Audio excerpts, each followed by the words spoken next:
गणित में आपको कुछ समझ में नहीं आता हो और चाहते हो कि हम 25 फरवरी वाले पेपर में अच्छे नंबर लेके आएँ, तो ये वीडियो आपके लिए है।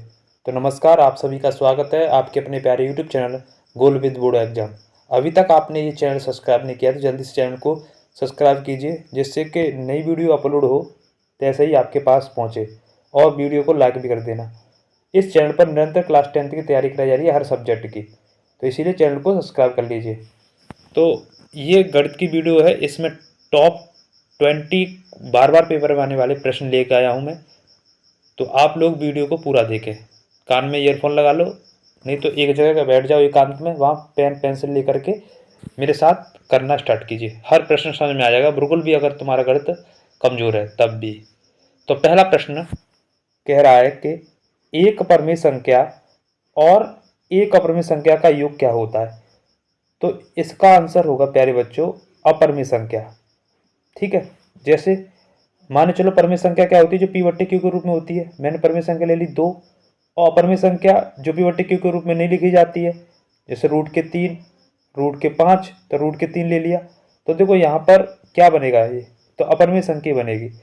हमेशा ध्यान रखना, चाहे परिमेय हो और अपरिमेय संख्या में प्लस योग पूछे, अंतर पूछे, गुणनफल पूछे या भाग पूछे, चारों कंडीशन में अपरिमेय संख्या प्राप्त होगी। ठीक है, तो इसीलिए आप लोग ध्यान रखेंगे। तो एक प्रश्न से 3 प्रश्न और आपको आने चाहिए। ठीक है, तो पहले का डी। दूसरा प्रश्न कह रहा है कि संख्या 156 का अभाज्य गुणनखंड क्या होगा। तो एक प्रश्न इससे आना है, अभाज्य गुणनखंड से कैसे निकालते हैं। तो 156 का निकालेंगे प्यारे बच्चों, तो 2 से करेंगे पहले, तो ये 2 7 14, एक आगे चला जाएगा तो 16 2 8 16, फिर 2 से काटेंगे हम तो 2 3 6 और 1 9 39 बार। फिर हम 3 से काटेंगे तो 3 1 3 और 3 तक 9, फिर 13 से काट देंगे, 13 1 13। तो यहाँ फैक्टर हो जाएंगे 2 की पावर 3 गुणा 3 गुणा 13। ठीक है, तो यानी ऑप्शन नंबर जो हो जाएगा बी सही हो जाएगा इसमें। ठीक है, ऐसे ही आगे चलेंगे तीसरा क्वेश्चन की तरफ। तीसरा क्वेश्चन प्यारे बच्चों दिया गया है, यदि 3x plus 5y minus 3x minus 5y बराबर 3/2 हो तो x कॉमा y का मान क्या होगा। ऐसी कंडीशन में ऑप्शन रखेंगे, तो x जो हो जाएगा हम 25 मान लें ये ऑप्शन से, और y को 6 मान लें, तो हमारा ये आंसर हो जाएगा। कैसे होगा, x 25 मानेंगे तो पहले वाले में रिएक्शन में रख दो यहाँ 25, तो 25 या 75 प्लस y का मान कितना है 6 रख दो इधर 6, तो 5 30 बट्टे यहाँ पर नीचे भी ऐसे रखोगे तो 75 ना, और यहाँ पर 30, तो ऊपर प्लस के हो जाएंगे 105, नीचे घटा के हो जाएंगे तुम्हारे 45, 15 से काट लो, 15 3 45, 15 सत्ते 105, तो 7/3 प्राप्त हो रहा है, और 7/3 यहाँ भी आ रहा है, तो इसीलिए ये प्रूफ हो जाएगा, इसीलिए ये आंसर से हो जाएगा। तो ऐसे प्रश्नों को आप ऑप्शन से करना है। ठीक, अगला चलते हैं क्वेश्चन नंबर 4। कह रहा है कि समीकरण 3x² माइनस 2x प्लस 1/3 का विभक्तर क्या होगा। तो चलिए इसका आंसर देखते हैं हम। इसका आंसर देखते हैं प्यारे बच्चों। तो आपको क्या करना है इसमें यहाँ पर जो समीकरण दिया जा रहा है 3x² माइनस 2x प्लस 1/3 इस तरह से लिखना है, और फिर यहाँ पर क्रॉस मल्टीप्लाई कर देना है। 3 का गुणा कर दोगे आप 3 में, तो 3 त्रिका 9 हो जाएंगे, यहाँ पर ऐसे यहाँ लिख देंगे। फिर 3 का फिर इसमें करेंगे सेकंड वाले में, तो 3 दूनी 6 हो जाएंगे, और ऊपर वाला जो दिया जाएगा इसे उतार देंगे। उतारने के बाद फिर आपको लिख देना है जो x उसके साथ होगा वो a का मान होगा, x के साथ होगा वो b का मान है, और खाली ना x ना y कुछ भी नहीं है तो वो अचर संख्या वो c का मान है। विभक्तर का फॉर्मूला हमें याद होना चाहिए, ये होता है b² माइनस के 4ac, इसका इतना लिख देंगे, और इसके बाद फिर वैल्यू पुट कर दो। तो b का मान कितना है, b का मान कितना दे रहा है 6, तो यहाँ 6 रख देंगे, माइनस का माइनस 4 गुणा a का मान कितना है 9, तो 9, और c का मान कितना है 1, तो 6 का वर्ग कितना हो जाएगा 36। ऐसे ही गुणा करेंगे यहाँ भी 36, 36 में 36 घटा देंगे तो 0 बचेगा, तो यहाँ 0, फिर ऑप्शन नंबर ए सही हो जाएगा हमारा। क्या हो जाएगा, ए सही हो जाएगा फटाफट। तो यहाँ पर ऑप्शन नंबर ए सही हो जाएगा। ठीक है, चलिए अब चलते हैं आगे क्वेश्चन नंबर 5। क्वेश्चन नंबर 5 आपको एक निश्चित रूप से ऐसा आएगा, जिसमें जिसमें पूछा गया है कि समीकरण का माध्य क्या होगा। तो यहाँ पर जो माध्य पूछा गया है ये आपका 2 नंबर में और 4 नंबर में भी आ सकता है, और देखो ऑप्शन में भी आ गया है। तो यहाँ पर आपको कैसे करना है मैं आपको इसको बता रहा हूँ। तो प्यारे बच्चों, स्क्रीन पर आप देख पा रहे हो लेफ्ट साइड में क्वेश्चन नंबर 4 यहाँ पर पड़ा हुआ है। तो यहाँ पर आपको वर्ग अंतराल करना है, उसके बाद बारंबारता एफ लिखनी है, फिर एक्स लिखना है, फिर सिग्मा एफ एक्स लिखने है, 4 कॉलम बनाने। तो यहाँ पर बारंबारता दिया गया है हमारा वो बारंबारता और वर्ग अंतराल तो हमें दिया ही गया है। इसके अलावा हमें दो लाइन और बनानी है, एक तो एक्स और सिग्मा एफ एक्स से बनानी है। तो सिग्मा एक्स कैसे निकालते हैं, तो जो हमें वर्ग अंतराल दिया है ना उसको जोड़ के 2 से भाग दे दो। तो 2 और 4 जोड़ो क्या कि 6, 6 में 2 का भाग दो तो 3 आ जाएगा। ऐसे ही 4 और 6 जोड़ोगे 10, 2 का भाग दोगे तो 5 आ जाएगा। 6 और 8 जोड़ेंगे तो 14, 2 का भाग देंगे तो 7 आ जाएगा। 8 और 10 जोड़ेंगे तो 18, 2 का भाग देंगे तो 9 आ जाएगा। ऐसे इसको जोड़ेंगे तो यहाँ पर 11 आ जाएगा। इतना आने के बाद अब हमें क्या करना है, एफ एक्स का गुणा कर देना है। तो 2 3 6 आ जाएगा, 4 पन्ना 20, ऐसे गुणा करेंगे हम। और गुणा करने के बाद प्यारे बच्चों फिर यहाँ पर हमें जो एफ दिया गया है, एफ को हम सबको प्लस कर लेंगे, प्लस करेंगे तो एफ बराबर हो जाएगा 20, 20 हो जाएगा। इधर ऐसे ही इन सब को सिग्मा एफ एक्स जो दिया गया है इसको जोड़ लेंगे तो यहाँ 140 हो जाएगा। फिर हमें ध्यान रखना समांतर माध्य का फॉर्मूला होता है प्रत्यक्ष विधि वाला, सिग्मा एफ एक्स बट्टे एफ। तो यहाँ पर हम वैल्यू रख देंगे।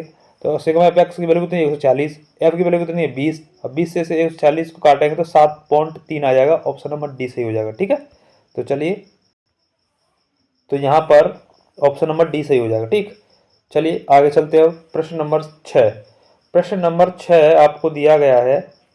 यहाँ क्या है कि ए बी सी में ये डायग्राम दिया गया है, डी ई बी सी के बराबर है। तो ए डी बराबर 1.5 सेंटीमीटर, डी बी बराबर 3 सेंटीमीटर, ए ई बराबर 2 सेंटीमीटर। तो ए सी का मान बताओ। तो यहाँ पर थेल्स थ्योरम लगी है। थेल्स थ्योरम क्या होती है, तो थेल्स थ्योरम होती है कि ए डी बट्टे यानी ये वाला बट्टे बी डी बराबर, अब इधर वाली साइड ले लेंगे, ए ई बट्टे ई सी। तो ए डी का मान कितना है यहाँ पर 1.5।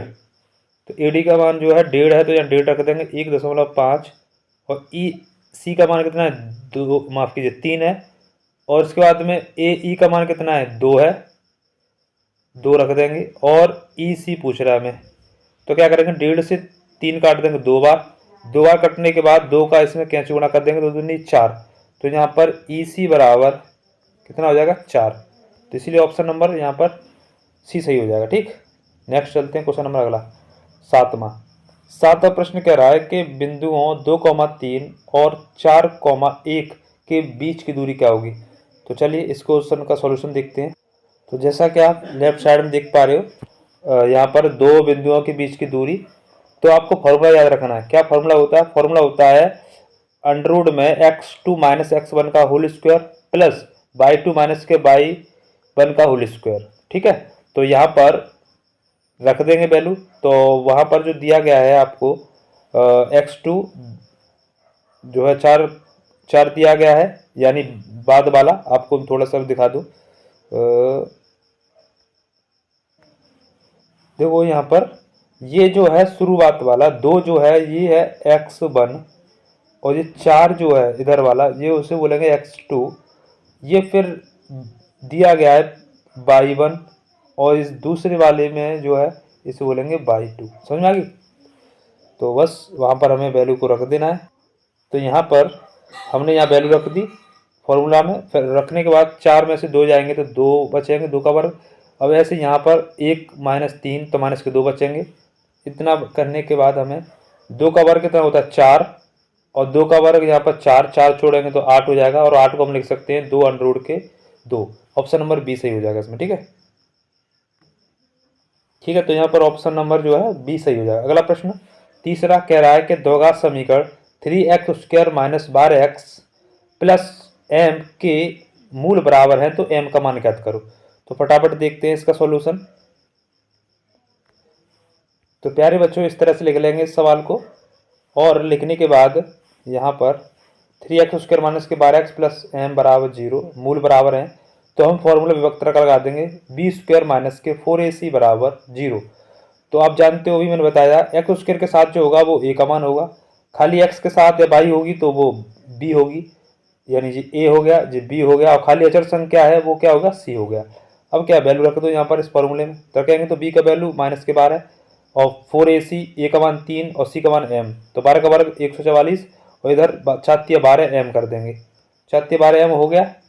अब आप जानते हो यहाँ पर ये माइनस का बार है, इसको हम इधर ले जाएंगे बराबर के बार, तो प्लस का हो जाएगा, प्लस का हो जाएगा, तो 12 से 144 12 कट जाएगा, तो यहाँ पर आंसर एम का मान आ जाएगा 12। ऑप्शन नंबर सी सही हो जाएगा। ठीक है, कौन सा आंसर सी हो जाएगा, वो सी हो जाएगा 12। नेक्स्ट अगला क्वेश्चन, अगला क्वेश्चन कह रहा है कि 15 और 25 का एचसीएफ 5, तो एलसीएम ज्ञात करो। तो फॉर्मूला होता है पहली संख्या गुणा दूसरी संख्या बराबर एलसीएम गुणा एचसीएफ, ये होता है फॉर्मूला। पहली संख्या कितनी 15, दूसरी संख्या कितनी 25 बराबर एलसीएम और एचसीएफ कितना है 5, तो 5 से काटो 5 25 और 25, ठीक है 5 और कट गया, और 15 का 5 से गुणा कर दो 75, तो यहाँ 75 हो जाएगा। ठीक है, तो आंसर क्या हो जाएगा 75, एलसीएम बी ऑप्शन सही हो जाएगा। अगला प्रश्न, अगला प्रश्न कह रहा है कि ए पी 3 1 माइनस का 1 माइनस का 3 के लिए सारवंत्र क्या हुआ। तो सारवंत्र होता है दूसरे में से पहला माइनस कर दो, तो डी बराबर हो जाएगा दूसरे में से पहला माइनस, यानी 1 में से 3 माइनस कर देंगे तो हो जाएगा -2, तो ऑप्शन नंबर ए सही हो जाएगा। ठीक, अगला प्रश्न, अगला प्रश्न पूछा गया यहाँ पर प्यारे बच्चों के माध्यक वर्ग बताओ। तो ये भी प्रश्न आता है माध्यक वर्ग, ये 2 नंबर में भी आता है और 1 नंबर में भी है और एक 4 नंबर में भी आता है। तो चलिए इसका सॉल्यूशन देखते हैं फटाफट। तो प्यारे बच्चों आपको ऐसे करके माध्यक वर्ग बना लेना है, 3 कॉलम, एक तो माध्यक वर्ग बारंबारता और एक सी एफ का मतलब संचयी बारंबारता। तो आपको क्या करना है, बारंबारता जो दी जाती है उसको पहले वाले की जो नंबर दिया जाएगा उसको ऐसे रख लेंगे, तो 2 है तो 2 रख लेंगे, फिर इसके बाद में इधर जोड़ देंगे, 2 में 7 जोड़ो तो 9, इसको इधर ऐसे लिख देंगे, फिर 7 में 3 जोड़ेंगे और इस तरह से लिख देंगे, कितना हो गया 12, फिर 12 में जोड़ेंगे 10 तो 22 हो जाएंगे, इस तरह लिख देंगे, और 22 में 4 जोड़ेंगे तो 26 हो जाएंगे इसे। ठीक है, तो यहाँ फिर एफ का ऐड कर इनको, यानी जो बारंबारता दी गई इन सबको जोड़ लेंगे, जोड़ के कितना आएगा 26। ठीक है, तो 26 यहाँ भी इसका लास्ट का अंक और इसका टोटल दोनों बराबर होना चाहिए, तो यहाँ 26 है और यहाँ भी 26 है। ठीक है, रखने के बाद हम फिर यहाँ पर जो n की वैल्यू है वो रख लेंगे हम। ठीक है, फॉर्मूला होता है n/2, n/2, तो n/2 रख देंगे, तो 26/2 हमने यहाँ पर रखा, तो 2 से काटा तो 13 आ गया, कितना आ गया 13। अब जो भी आया, जो नंबर हमने यहाँ देखा कि नंबर हमारा कितना है 13 आया, तो हमें देखना संचयी बारंबारता में उसकी अगली वाली संख्या, तो यहाँ पर 13 है नहीं है 12 है, तो 12 के बाद जो है 13 इस श्रेणी में आएगा, इस श्रेणी में आएगा, तो पूछा कि माध्यक क्या होगा, तो माध्यक सीधा वाला होता है सामने वाला। ठीक है, माध्यक वर्ग, तो 15 और 20 माध्यक वर्ग कहलाएगा ऐसे। ठीक है, तो इसीलिए आपका आंसर जो हो जाएगा, ऑप्शन देखते हैं, ऑप्शन जो है, तो ऑप्शन जो है प्यारे बच्चे डी सही हो जाएगा। ठीक, नेक्स्ट क्वेश्चन, क्वेश्चन नंबर आगे कह रहा है कि tan a बराबर 1, तो 2 sin a cos a का मान ज्ञात करो। तो देखो यहाँ tan a बराबर दिया गया 1, तो tan a बराबर 1, तो tan a बराबर 1 का मान होता है tan में 45 का, तो 45 हो गया ये बराबर, तो बस रख दो यहाँ पर 2 गुणा साइन 45 और कॉस 45, इतना रखने के बाद 2 गुणा साइन 45 का मान होता है 1/√2, और सेम कॉस का भी यही होता है। क्या करेंगे फिर, एक का 1 के गुणा कर देंगे √2 का √2 से, तो टूट के यहाँ हो जाएगा 1/2, तो यहाँ 2 गुणा 1/2, 2 से 2 कट जाएगा, उत्तर आ जाएगा 1, इसीलिए इसका ऑप्शन नंबर सी सही हो जाएगा। ठीक है, नेक्स्ट क्वेश्चन, क्वेश्चन नंबर 13 कह रहा है कि एक वृत्त के केंद्र से 25 सेंटीमीटर दूर स्थित क्यू से वृत्त की स्पर्श रेखा की लंबाई 24 सेंटीमीटर है, तो वृत्त की त्रिज्या क्या होगी। बहुत बार आता है, तो इस तरह से होगा, वृत्त हो गया जी कोई, तो यहाँ पर वृत्त का केंद्र है, केंद्र से 25 सेंटीमीटर की दूरी पर क्यू पर, यहाँ क्यू है, और यहाँ स्पर्श बिंदु बना दो कोई, यहाँ स्पर्श बिंदु बना दे रहे हैं। ठीक है, पी, तो जो 24 है हो जाए कितना 25, तो पूछ रहा है त्रिज्या बताओ ये वाली, यानी से वो बोलेंगे तो ये बताओ। तो ट्रिपलेट होती है 7, 24, 25, तो यहाँ 7 हो जाएगा, ठीक है। और नई ट्रिपलेट आपको याद है, वैसे ट्रिपलेट आप याद कर लो कौन कौन सी ट्रिपलेट, ध्यान रखना 3, 4, 5, ठीक है। 3, 4, 5 होती है ट्रिपलेट। इसका दोना भी हो सकता है 6, 8 और 10, ठीक है। और दूसरी ट्रिपलेट आप ध्यान रख सकते हो 12, माफ कीजिए 5, 12, 13, 7, 24, 25, 7, 24, 25 जो भी वाली है, 5, 12, 13 और 8, 15, 17 ये ट्रिपलेट है। और एक और है 9, 40, 41 ये ट्रिपलेट है। इससे आप डायरेक्ट कर सकते हो। अगर ये भी नहीं पता है तो फिर आपको वही पाइथागोरस प्रमेय से आपको कर लेना है, ठीक है। तो इसका पाइथागोरस प्रमेय क्या होती है मैं बता दूं। तो पाइथागोरस प्रमेय होती है कर्ण का स्क्वायर बराबर लंब का स्क्वायर प्लस आधार का स्क्वायर, ये होती है पाइथागोरस प्रमेय, ठीक है। इससे निकाल लेना। तो यहाँ पर ये ऑप्शन सही हो जाएगा। अगला प्रश्न, अभी तक आपने चैनल को सब्सक्राइब नहीं किया तो जल्दी से चैनल को सब्सक्राइब करें, ठीक है, जिससे कि हम आपके लिए और अच्छे से बढ़िया कंटेंट लाएं जो कि सीधे सीधे आपके पेपर में बने। तो इसीलिए चैनल को सब्सक्राइब करें। 14वां प्रश्न कह रहा है कि एक मीनार की ऊंचाई 2 मीटर, माफ कीजिए 20 मीटर है, तो जमीन पर बनने वाली इसकी त्रिज्या की लंबाई 20√3 मीटर है, तो उन्नयन कोण का मान क्या होगा। तो देखो इसे डायग्राम को हम बना ले रहे हैं, इस तरह से बन जाएगा। तो ऊंचाई जो हो जाएगी मीनार की 20 मीटर, तो यहाँ पर जो छाया बनेगी 20√3 बनेगी। तो फॉर्मूला बन जाएगा यहाँ पर tan थीटा बराबर लंब बट्टे आधार होता है।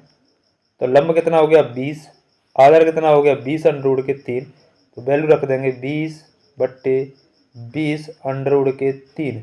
20 से 20 कट जाएगा, 20 से 20 कट जाएगा तो क्या बचेगा 1/√3, और 1/√3 जो है tan थीटा का मान होता है 30 का। तो इसीलिए ऑप्शन नंबर ए सही हो जाएगा, ठीक है प्यारे बच्चों। ठीक, आगे चलते हैं। अब अगला क्वेश्चन दिया गया है यहाँ पर 14 सेंटीमीटर त्रिज्या के एक वृत्त का एक चाप उसके केंद्र पर 30 डिग्री का कोण अंतरित करता है, तो संगत त्रिज्यखंड का क्षेत्रफल ज्ञात करो। तो फॉर्मूला होता है थीटा पाई आर स्क्वायर बट्टे 360। इस फॉर्मूले को लगाएंगे हम, तो लगाएंगे यहाँ पर।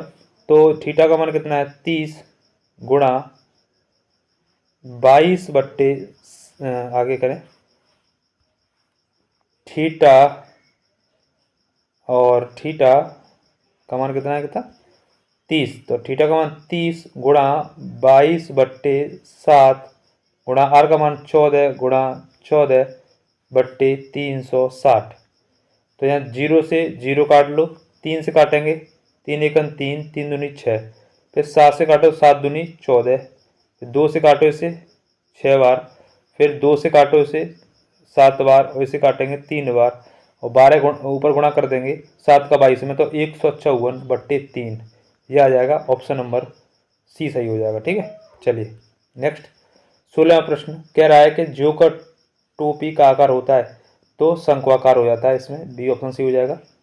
अगला क्वेश्चन कह रहा है कि कल्पित माध्यम और पग विचलन विधि सरलीकृत रूप हैं, तो ये जो है प्रत्यक्ष विधि के हैं, ठीक है।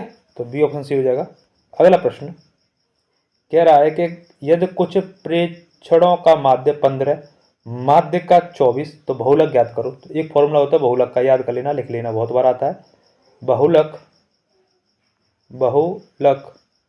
बराबर 3 माध्यका या माध्यक -2 माध्य, ये फॉर्मूला होता है। तो यहाँ वैल्यू रख लो। तो 3 गुणा जो माध्यक या माध्यका 24 है -2 गुणा माध्य का मतलब 15, तो यहाँ हो जाएगा 72 और -30, घटाएंगे 72 में से 30 तो 42, इसीलिए इसका आंसर एकदम से बन जाएगा डी। अगला 19वां कह रहा है कि एक पासे को एक बार फेंका जाता है तो सम आने की प्रायिकता क्या होगी। तो पासा में 1 होता है, 2 होता है 3 नंबर होता है, 4 होता है, 5 होता है, 6 नंबर होता है। तो अब यहाँ पर प्रायिकता क्या होती है, टोटल संभावना नीचे आती है, यानी प्रायिकता का फॉर्मूला होता है पीई बराबर टोटल जो होता है वो नीचे आता है और जो संभावना बनती है वो ऊपर लिखते हैं। तो टोटल कितने हैं इसमें, एक पास से फेंका एक बार तो यहाँ 6, 2 बार फेंकता है तो 6 का वर्ग कर दे 36, लेकिन एक बार फेंका है तो 6 लिख देंगे। सम पूछा है तो अब देखो 6 सम, इसमें 6 नंबर में सम कौन कौन है, तो देखो 2 है, 4 है और 6, तो 3 सम संख्या है, 1 2 3, तो 3 लिख देंगे, ये कंडीशन बनेगी। तो 3 से काटो, 3 दूनी 6, तो उत्तर आ जाएगा 1/2। और देखो अगर यही प्रश्न पूछता विषम, तो विषम भी देखो 1 2 3 होता, ठीक है, तो ये उत्तर आता है 1/2। और अगर से पूछे कि अभाज्य बताओ, तो अभाज्य भी 3 होते, 2 3 5, 3/2, 3/6 काटेंगे तो 1/2, ठीक है। तो इसीलिए आंसर क्या हो जाएगा, इसका आंसर हो जाएगा बी ऑप्शन, ठीक है। नेक्स्ट लास्ट प्रश्न है, अभी तक आपने वीडियो को सब्सक्राइब नहीं किया तो जल्दी से चैनल को सब्सक्राइब कीजिए और वीडियो को लाइक करो और शेयर करो, और बढ़िया कंटेंट दूंगा आपको। आपका परसों का पेपर है, तब तक अच्छा कंटेंट जिससे कि आप पूरे में से पूरे करके आओ। चलो देखो साइंस में भी मैंने कराए थे, पूरे 20 के 20 प्रश्न फंसे हैं आज, और भी प्रश्न फंसे हैं, ठीक है, 2 नंबर में 4 नंबर में। तो देखो गणित में भी सीधे के सीधे आएंगे, आपको कुछ नहीं आता, अगर मेरी वीडियो देखो चले जाओ और आप आराम से पास हो जाओगे। लास्ट प्रश्न है, कह रहा है कि अच्छी प्रकार से फेंटे हुए ताश के 52 पत्तों में से एक पत्ते को यादृच्छिक रूप से निकालने पर पत्ते के रानी होने की प्रायिकता क्या होगी। तो देखो टोटल क्या होता है, नीचे लिखते हैं, टोटल कितना हो गया 52 पत्ता, एक गड्डी 52 पत्ते होते हैं। तो रानी निकालने की, तो रानी कितनी होती है 4, बादशाह कितने होते हैं 4, इक्का कितने होते हैं 4, सब 4 होते हैं ना, गुलाम कितने होते हैं 4, तो यहाँ पे 4 रख देंगे ऊपर, 4 से काटो 52 तो 1/13 बार कट जाएंगे, ठीक है। तो 1/13 इसका आंसर हो जाएगा सही बी। तो ये महत्वपूर्ण टॉप 20 प्रश्न लेकर आया हूँ मैं आपके लिए। तो आप लोग को वीडियो कैसा लगा कमेंट करके बताएं, और चैनल को अभी तक सब्सक्राइब नहीं किया तो चैनल को जरूर सब्सक्राइब किया करो और शेयर करो, सभी पर शेयर करो, ठीक है। फिर मिलते हैं नेक्स्ट वीडियो में, तब तक के लिए धन्यवाद। जय हिंद, जय भारत, वंदे मातरम, जय सीताराम।